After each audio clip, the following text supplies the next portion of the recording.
You see your cat sitting across the room, a perfect silhouette in a patch of afternoon sun. They are a statue of stillness, a miniature sphinx lost in contemplation. The house is quiet around you, a low hum from the refrigerator, the distant sound of a car passing by. But in their world, there is only this moment. They are completely and utterly present. And then you see it, the only part of them that moves, the very last inch of their tail, the tip, twitching back and forth. It's a tiny rhythmic metronome, a flicker of life in an otherwise frozen form. Your human brain, wired for connection and empathy, immediately begins to translate. You think to yourself, they must be a little agitated, or perhaps they're bored and want some attention. A wave of affection washes over you. You want to soothe them, to connect, to offer reassurance. So you stand up and you walk over to give them a gentle, loving pet. You have just made a critical mistake. It's a mistake 99% of us make, and it is born from the very best of human intentions.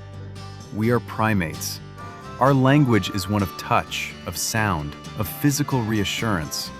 We see a friend in distress and we place a hand on their shoulder. We see a child who is upset and we pull them into a hug. We project this deeply ingrained social code onto our feline companions, assuming their language is simply a quieter version of our own. But it is not. It is an entirely different operating system, built on the ancient instincts of a solitary hunter. What you interpreted as mild annoyance was, in fact, the complete opposite. You have just walked into the middle of a profound mental process, a state of hyper-focus so intense that the only evidence of it is that tiny flickering signal at the end of their tail. And in their language, by interrupting it with your large, well-meaning presence, you may have just announced that you are a clumsy, unpredictable, and slightly unnerving force in their environment. You didn't just break their concentration. On a much deeper, more primal level, you communicated that you are unaware of their world. You have shown them that you cannot read the most subtle and therefore most important of their signals. Imagine you are an astronomer, peering through a telescope, moments away from a once-in-a-lifetime discovery.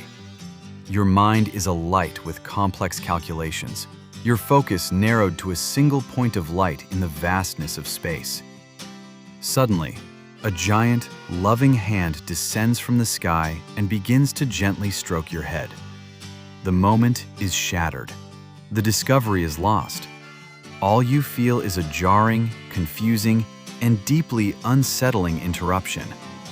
This is a glimpse into how your cat experiences your well-intentioned affection when they are in that state of deep contemplation. They are not annoyed in the human sense. They are profoundly disrupted. And they learn a quiet lesson, that their human, the center of their domestic universe, does not fully understand the rules of this shared territory. This tiny, almost universally misunderstood signal of the twitching tail tip is the key. It is directly linked to the one silent gesture you are probably missing every single day. The one gesture that, if you learn to use it correctly, proves you are not just an owner, not just a provider of food and shelter, but a true guardian. It is the gesture that tells them you are fluent in their silent language, that you see them, you understand them, and you respect their ancient nature. It is the secret that separates a good relationship with your cat from a bond of almost telepathic understanding. And we will reveal exactly what that gesture is, and how to perform it perfectly at the very end. Before that, we must first decode the other messages you might be missing, and the one surprising thing you're probably already doing exactly right. Now, before you feel a wave of guilt, understand that 99% of owners misread this. It is not your fault. We are taught to interpret the world through a human, verbal lens. Our entire social structure is built on language, on fixing things with discussion, and on expressing affection through touch. When we see a creature we love, our primate instinct is to reach out, to soothe, to make physical contact. It is a deeply ingrained part of who we are. We see what we perceive as a problem, a flicker of agitation in a tail, and we want to apply a human solution. But in doing so, we are speaking a language they simply do not understand, and worse, one that often means the opposite of what we intend. But there is one strange, often secret human behavior that breaks through this barrier. One thing that you probably do, but would never admit to your friends.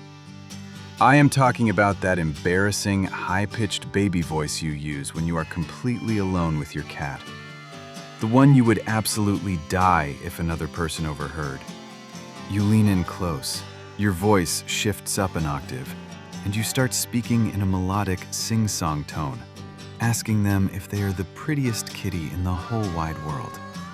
You might feel ridiculous for a moment, but I am here to tell you that science says this is one of the few things you are doing perfectly. A groundbreaking study published not too long ago finally gave this instinct a name: cat-directed speech.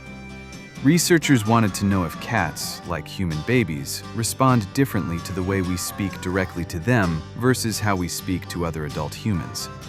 They recorded cat owners speaking in two different contexts.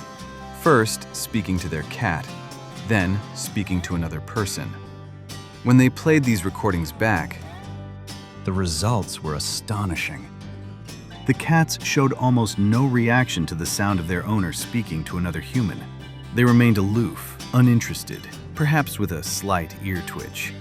But the moment the recording of their owner using that special, high-pitched, cat-directed voice played, the cats immediately oriented towards the sound.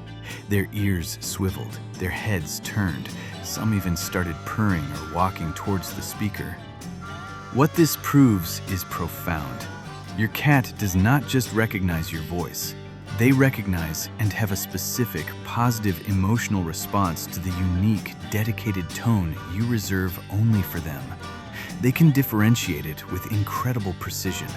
They know with absolute certainty that this sound means safety. This sound means comfort. This sound is a signal that they are the sole focus of your affection in that moment. It is a private, auditory world you build just for the two of you. This high-pitched, melodic pattern mimics the vocalizations of kittens, tapping into a deep, primal part of their brain that understands this sound as non-threatening and nurturing. So while your well-intentioned pet can feel like a sudden invasion, your silly little voice is a perfect, gentle knock on their door. It is a flawless translation of your love into their auditory language. So please, keep doing it. That secret language you share is one of the strongest pillars of your bond, even if it feels a little strange. It is a perfect example of how our intuition can sometimes be more accurate than our logic, which brings us back to that state of deep focus you so often interrupt. Imagine your mind is a supercomputer, not a machine of plastic and silicon, but a living, breathing processor of immense power, designed for one purpose: survival through observation. Every single one of your senses is a high-bandwidth input, constantly streaming data. You aren't just hearing the hum of the refrigerator. You are analyzing its frequency, noting the subtle clicks as the compressor cycles on and off, cross-referencing it with the memory of every other time you have heard it. You aren't just seeing a bird outside the window. You are tracking its trajectory, calculating its speed, and logging the specific pattern of its wing beats. The floorboards don't just creak. They send a specific vibration through the pads of your feet, telling you the exact location and weight of the person walking in the room above. You can feel the change in air pressure as a door opens down the hall. You can smell the faint trace of ozone that signals a coming rainstorm, long before any human would. This is not idle daydreaming. This is a state of total, absolute presence. You are existing entirely in the moment, your entire being dedicated to processing the universe around you. You are in a state of hyperfocus, calculating, observing, and being. Then, from out of nowhere, a shadow falls over you. A giant, loving hand descends from the sky, shattering your concentration.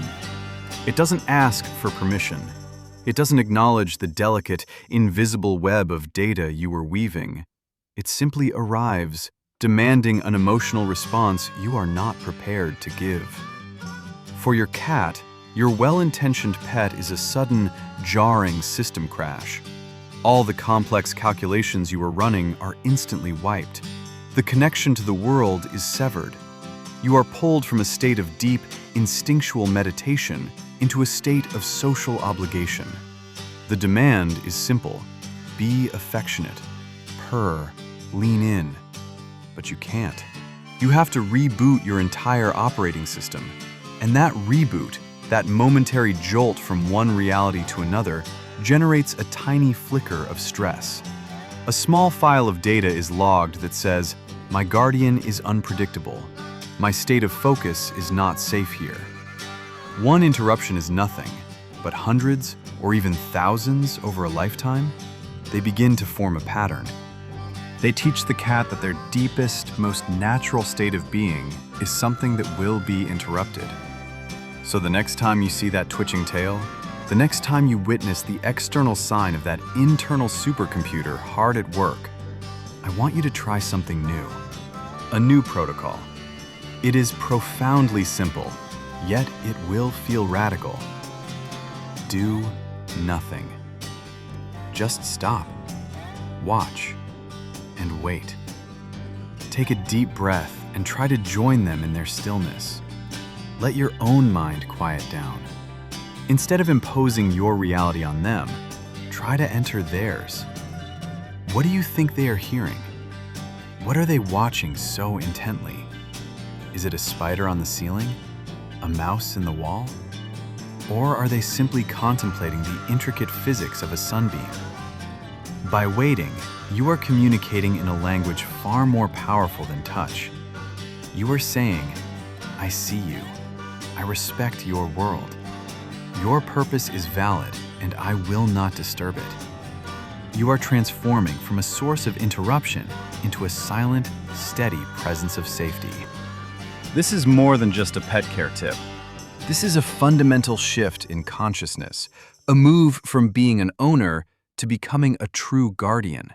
It's about recognizing that they are not here merely for our affection, but that they are complex beings with their own rich, internal lives. If you believe that a deeper understanding can lead to happier, less stressed cats everywhere, subscribe to join the mission. This isn't for us, it's for them. It is for the quiet, misunderstood souls in our homes who are trying so hard to communicate with us. If only we would finally learn to listen to their silence. That twitching tail tip is not annoyance. It is the visible evidence of a deeply focused mind. It is the external signal of a complex internal process, a mind whirring with calculations we can barely comprehend. They are problem-solving. They are listening to the faint, high-frequency scratch of a mouse deep within the wall, a sound completely beyond the range of human hearing. They are tracking the almost imperceptible movements of a spider weaving a web in the far corner of the ceiling. Or, perhaps most profoundly, they are simply contemplating the physics of a sunbeam, observing the slow dance of dust motes suspended in the light, existing in a state of pure, meditative observation.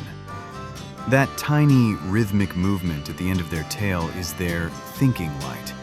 It is the equivalent of our furrowed brow, or the way we might tap a finger on a desk when lost in deep thought. It is the physical manifestation of intense concentration. By interrupting it with a sudden touch, no matter how well-intentioned, you are doing more than just startling them. You are pulling them out of their very nature. You are crashing the program they were running. Imagine you are an astronomer, peering through a telescope, moments away from witnessing a celestial event that happens once in a lifetime.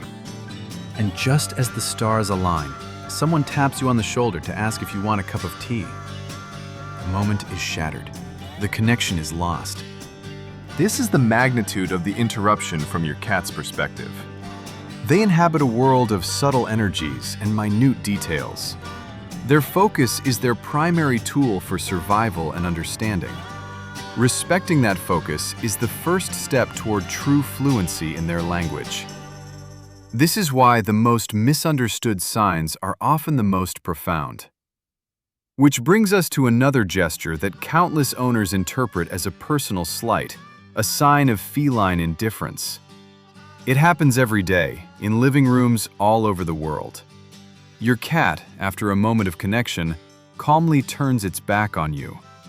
Perhaps they sit on the sofa facing the window, or on the end of the bed facing the door.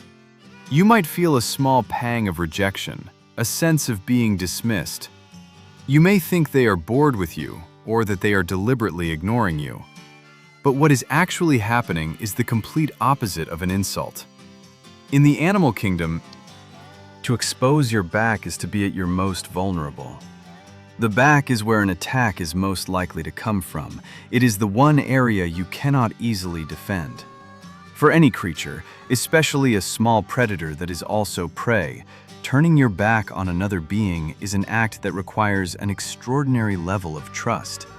It is a decision that goes against every evolved survival instinct they possess. So when your cat faces away from you, they are not ignoring you. They are not shutting you out.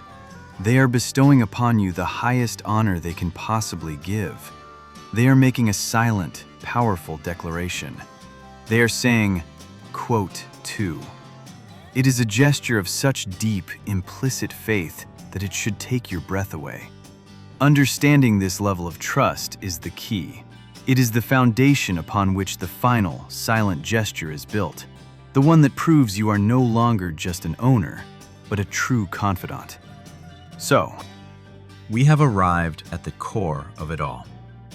The one silent gesture we spoke of at the very beginning, the one that is inextricably linked to that twitching tail, to that profound state of focus, and to the ultimate expression of trust. You might be expecting a complex secret, a hidden technique known only to a select few. But the deepest truths are often the simplest, hidden in plain sight, misunderstood not because they are difficult, but because we are looking in the wrong direction. We are looking for something to do, an action to perform, a sound to make. The secret is not what you do, but how, and more importantly, when you do it. We have all heard of the slow blink. It has become common knowledge, the feline equivalent of a kiss. But simply blinking slowly at your cat is like shouting a single, out-of-context word in a foreign language. The meaning is there, but the grammar, the nuance, the respect is lost. The true secret is the timing. It is the conscious decision to use this signal not as a demand for affection, but as a response to their inner world. The next time you see your cat across the room, perfectly still, lost in their own universe, with that tail tip twitching like a tiny metronome counting the seconds of a silent song, your entire being will urge you to move towards them, to bridge that distance, to offer a touch. You must fight that impulse. Instead, you will stop. You will simply exist in the same space as them. You will wait until their internal calculations are complete, until their gaze happens to drift and find yours. It might take 10 seconds. It might take 5 minutes. In that moment of shared, silent acknowledgement, that is your window. That is when you deploy the signal. You will give them one long, deliberate, slow blink, a gentle closing of the eyes, and an equally gentle opening. And then, and this is the most critical component of the entire exchange, you will break the gaze. You will turn your head slightly and look away. In the silent, brutal language of predators, a direct, unbroken stare is a challenge. It is a threat. It is a precursor to a fight. By blinking slowly, you are already signaling that you are not a danger. But by then looking away, you are communicating something far more profound. You have just spoken a perfect sentence in their native tongue. You have said, quote, 3. You are not asking for anything in return. You are not demanding they come to you for a pet. You are not interrupting their world.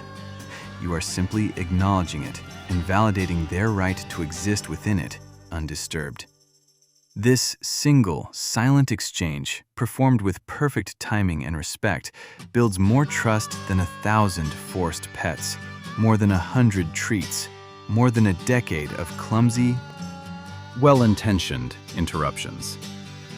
This is the moment the entire dynamic of your relationship shifts. You are no longer just their owner, the well-meaning giant who provides food and shelter. You become their guardian. You become a stable, predictable, and deeply respectful part of their environment. You are a silent partner in their world, not an invader of it. This is how you prove you understand the honor they give you when they turn their back to you. You are demonstrating that their vulnerability is safe with you because you speak the language of non-aggression. You understand the foundational principles of their psychology. You are not just coexisting, you are communicating. You are one of the few who speaks the language. You are fluent. Now, what is the one behavior your cat does that you've always secretly thought was their strange way of saying, "I love you"? Let's decode them together in the comments.